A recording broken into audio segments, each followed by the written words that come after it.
Hi, welcome. Enjoy the content, subscribe, and turn on notifications. Madison never had to answer for herself. She grew up hearing that freedom was a woman's most precious asset, and that true love respected that. When she started dating Logan, she took that idea to the limit. He was kind, attentive, and truly trusted her. He never questioned where she was or who she was with. To anyone else, it would have been the ideal relationship, but for Madison, the lack of demands turned into space for temptation. And she gave in more easily than she imagined. It all started with small flirtations, quick smiles in the elevator, compliments accepted with satisfaction, messages exchanged outside work hours. Things that seemed harmless, but inside her, they already showed something broken. She told herself it was just vanity, a passing neediness, a mistake without consequences. But it kept growing. She began having secret conversations with coworkers, made up excuses to go out alone, and when she found herself surrounded by looks that desired her, she didn't resist. It was like she was searching for constant confirmation that she was still wanted by other men. Still, Logan stayed by her side, in love. He believed in love with total trust, thinking she was the kind of woman who valued that. Madison used this as a shield. Whenever guilt pressed on her, she'd run back to Logan with an improvised dinner, a tender touch in the middle of the day, a lingering kiss.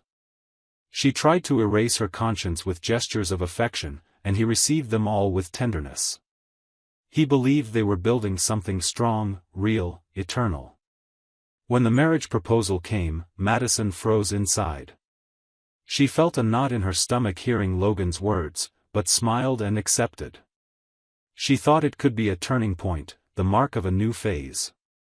Maybe formal commitment was the push she needed to change for real. And for a few weeks, she convinced herself of that.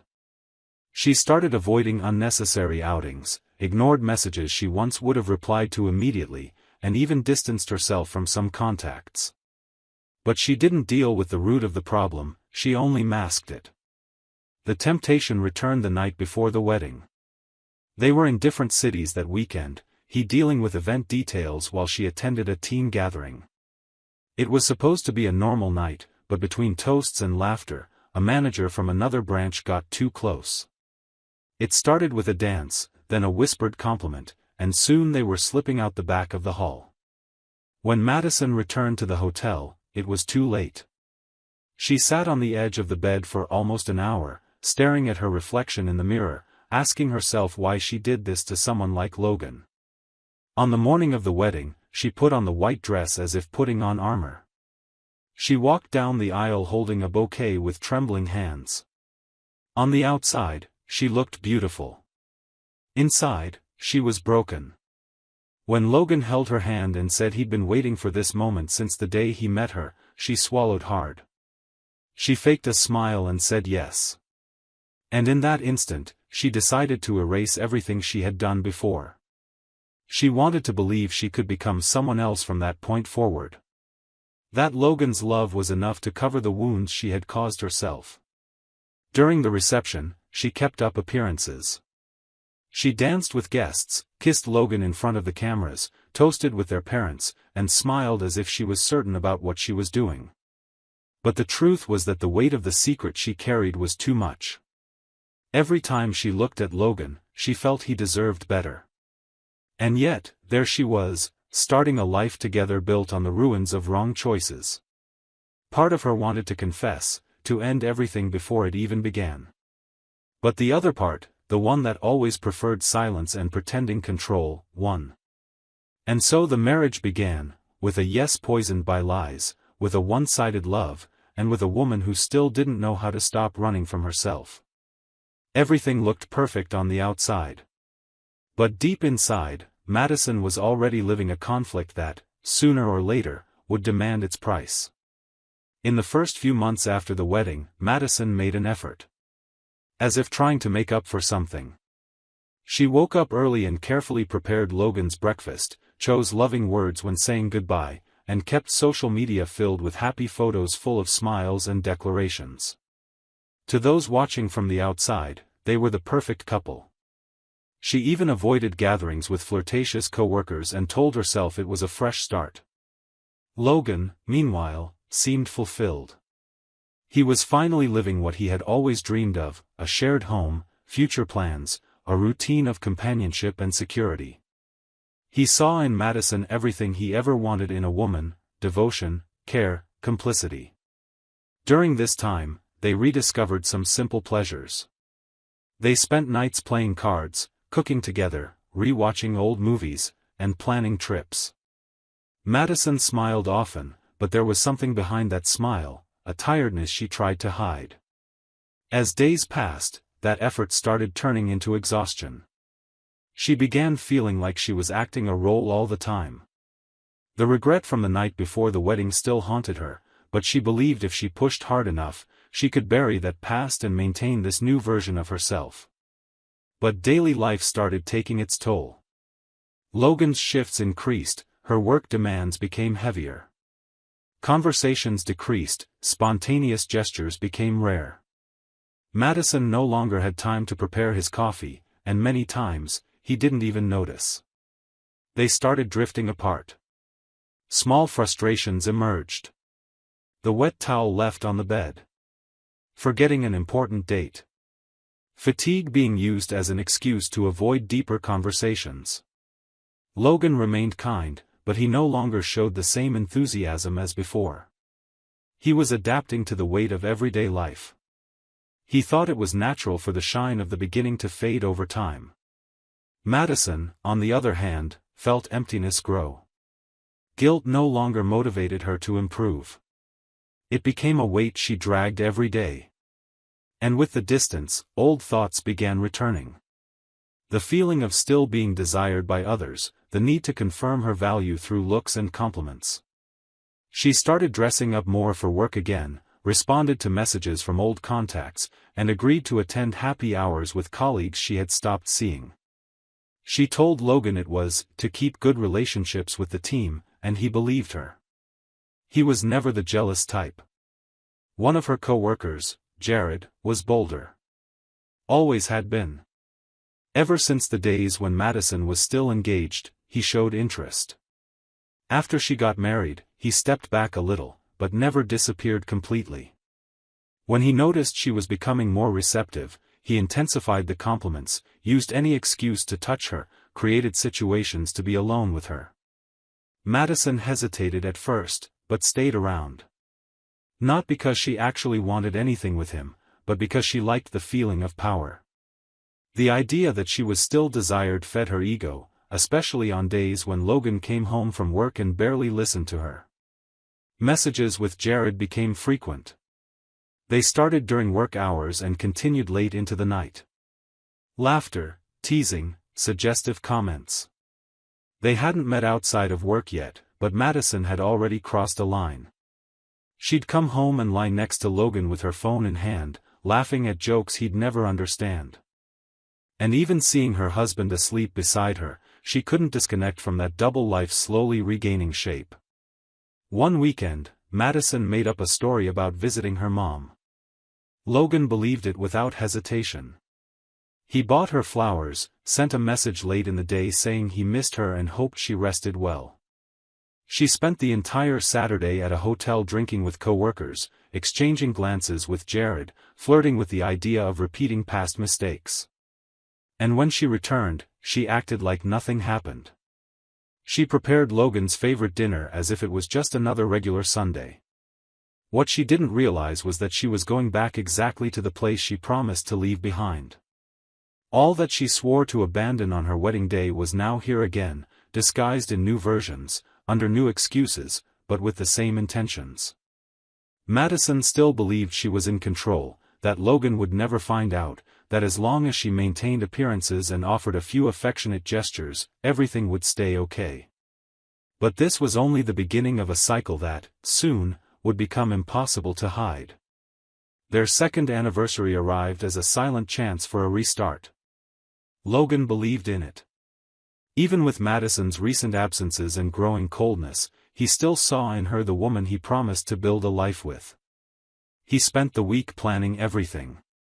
He saved money to do something special. While Logan prepared the surprise, Madison was on another wavelength. In her mind, that day had a different priority. An event organized by the new regional director, someone she had exchanged more than just looks with at previous parties. It was an internal company celebration, something between a party and an award ceremony, with lots of influential people. Madison saw this as an opportunity. She told herself she had to go for professional reasons, but she knew she was running away. When Logan mentioned dinner, she smiled, gently touched his arm, and said she felt bad about having to go to the event, but that she'd make it up later. Logan looked at her calmly, forced a smile, and said it was fine. Deep down, something inside tightened, but he chose to ignore it. That afternoon, Logan left work early. He bought the ingredients for her favorite dish, stopped by the florist, then picked up the wedding album he had left to be bound. At home, he prepared everything carefully. He lit candles, placed the wine glasses on the table, arranged the present in a red box and left it next to her plate. He wore the shirt she liked, fixed his hair, and waited patiently. Madison got ready in front of the mirror with a different purpose. She chose a tight dress, high heels, heavy makeup. As she left the house, she didn't even glance at the set table. She said she'd be back before midnight. Logan simply nodded, watching silently as she crossed the door. He stayed there, motionless for a while. Then he stood up, went to the kitchen, finished preparing the meal, and sat at the table. He served both plates, turned on the music he had chosen, and stared at the empty chair across from him. The candles burned slowly. The wine warmed up. The flowers started wilting. The food cooled down. And the presents he most wanted that night never arrived. Hours passed. Logan remained there, watching time pass with a quiet hardness, almost resigned. The door opened only after midnight. Madison entered slowly. Her steps weren't those of someone coming home tired, they belonged to someone aware of what they had done. She looked at the still-set table, the nearly extinguished candles, the untouched gift, the cold food. Logan's expression was impossible to read. He didn't stand up, didn't say a word. He simply looked into her eyes as if he understood everything without needing to hear it. She tried to smile, searched for any excuse, but her voice caught. What usually resolved itself with a forced kiss or a, "it was just work," no longer seemed to have room in that moment. Logan grabbed a backpack already sitting in the corner of the room. He zipped it calmly, placed her gift inside, walked past her in silence, and left. She wanted to ask where he was going, but couldn't. She knew he wouldn't answer, and even if he did, it wouldn't be what she wanted to hear. The door closed, and silence filled every corner of the house. That night, Madison stood frozen in the middle of the living room in her dress, smudged makeup, and empty hands. She tried convincing herself this was just a disagreement, that Logan would come back the next day. But the way he left, quietly, firmly, decisively, didn't look like someone planning to return. As she sat on the couch looking at the wine-filled glasses, a question began pounding in her head: what if, this time, it was too late? She always thought she had time to fix her mistakes, that Logan would endure everything for love. But that night, for the first time, she realized that his love might have limits. And perhaps, she had just crossed it. Madison spent the following days trying to disguise the impact of that night. She pretended everything was normal, sent messages asking where Logan was, left notes around the house, and even prepared breakfast like she used to at the beginning. She acted as if everything could be reversed with a few simple gestures. She called multiple times a day, but his phone only went straight to voicemail. She went to his workplace, but learned he had requested an indefinite leave. No address was left, only a note that he needed time off for emotional health. When asked by his secretary if she knew anything, Madison only shook her head and smiled awkwardly.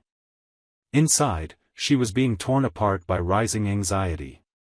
For the first time, she felt control slipping through her fingers. She returned home and searched through the closet. Half his clothes were gone. So were his favorite books. The wedding photo frame disappeared from the shelf. Everything indicated Logan had left intentionally. The backpack from that dinner night wasn't impulsive. He had already decided. And that's when she began realizing something even more unsettling. Logan didn't just walk out. He had planned it much earlier than she imagined. She went to the bank to check their joint accounts and discovered they were closed. The investment broker informed her that his funds had been transferred weeks earlier. Digital passwords were changed. The car registered under his name was sold. And the only thing remaining in both names, the apartment, was already in the process of being sold. Madison sat in her car, motionless.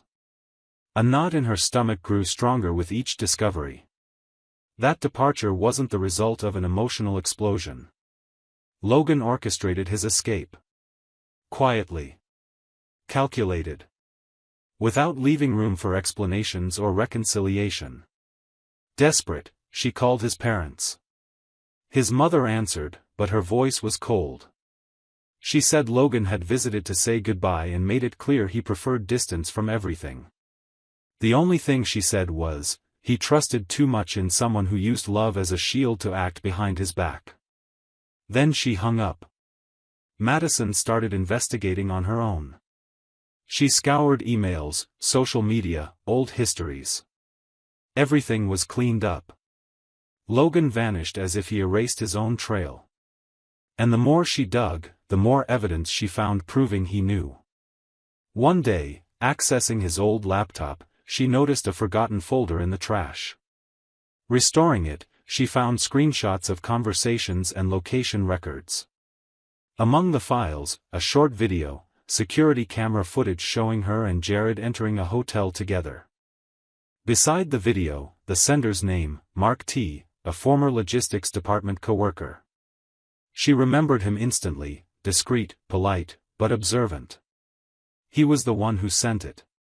And Logan kept it all, in silence. Watched, recorded, waited. Inside a drawer, she found a notebook of his. Logan had been writing in it for months. On one page, the wedding date was written with the word forgiveness beside it. Several entries later were filled with phrases about love, doubt, pain, and disappointment.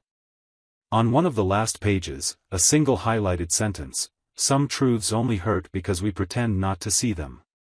Madison closed the notebook and felt her legs tremble.